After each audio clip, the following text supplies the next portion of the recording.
Le carême est une période de 40 jours durant laquelle les chrétiens se préparent à Pâques. Ces 40 jours nous rappellent ce temps que Jésus passa dans le désert à prier et jeûner pour se préparer pour sa mission. Dans la tradition catholique, le carême commence le mercredi des cendres. Chaque fidèle reçoit alors une croix de cendre sur son front comme signe de pénitence et de volonté de changer par la prière, le jeûne et l'aumône. Nous sommes invités à suivre l'exemple du Christ et passer plus de temps dans la prière pour renforcer notre relation avec notre Seigneur.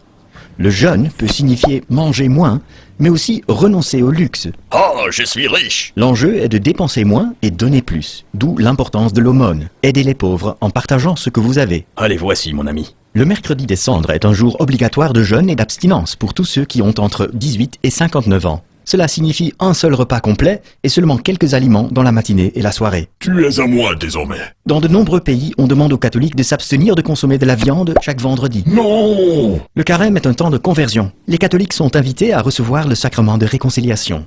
Bien que le jeûne se termine le samedi saint, le temps liturgique du carême se termine le jeudi saint. La messe de la Scène du Seigneur ce jour-là amorce le triduum pascal de la passion et de la résurrection du Christ. Hey guys, une annonce. J'aimerais rencontrer tous ceux qui sont intéressés ou qui cherchent un peu d'informations au sujet de l'athlétisme. J'aimerais vous rencontrer aujourd'hui à 10h50 au gymnase. Tout le monde qui s'intéresse à faire de l'athlétisme. Track and field. Merci. You're out of the way.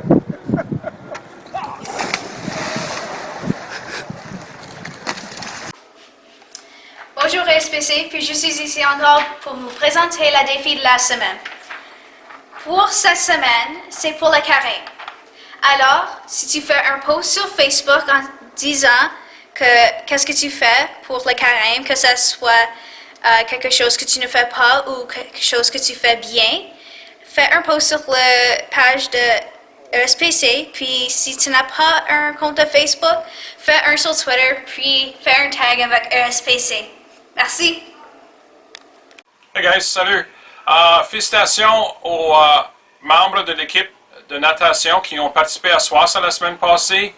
Et aussi félicitations à David, Sophia et Brendan qui se sont qualifiés pour OFSA la semaine prochaine. Bonne chance, guys.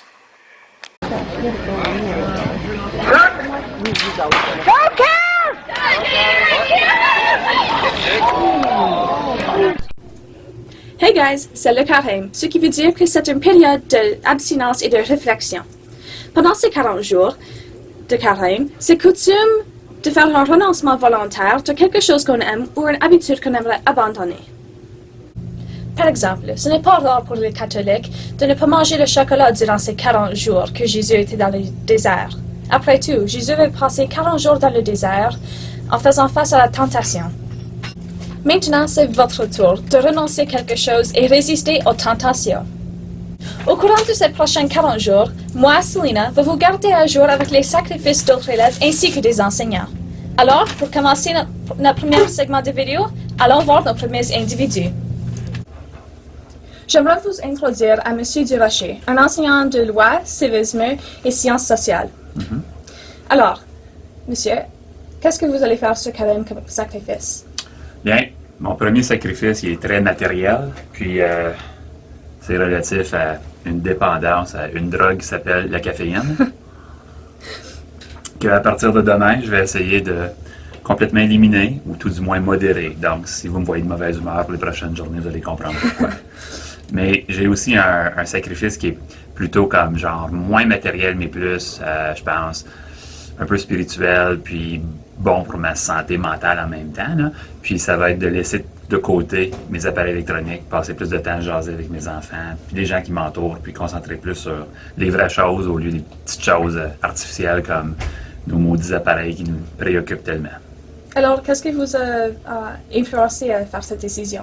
Je pense que pour moi, depuis que je suis tout jeune, les 40 jours qui précèdent Pâques, c'est le temps pour préparer son cœur pour l'accueil du Seigneur, qui s'en vient nous visiter, qui s'en vient vraiment nous donner la raison pourquoi on est ici, on est ensemble, puis on vit l'expérience de vie ensemble, c'est grâce à lui.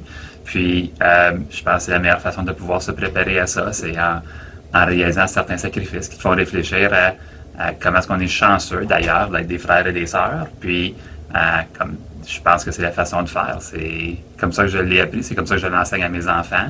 C'est le temps pour vraiment faire du nettoyage un peu, puis pour laisser rentrer la lumière du Seigneur. Ben, merci beaucoup. Je vous souhaite la meilleure de chance. Merci, Célina. Maintenant, allons voir un élève. Maintenant, j'aimerais vous introduire à Griffin Pelletier, un élève de 12e année. Alors, Griffin, c'est quoi votre sacrifice pour le carême? Mon sacrifice pour le carême est manger moins de chocolat. Et pourquoi avez-vous choisi cela comme sacrifice? Parce que j'ai un voyage à Costa Rica dans un couple de mois. Eh bien, je vous souhaite la meilleure des chances. Merci. Merci beaucoup pour avoir regardé et à la semaine prochaine.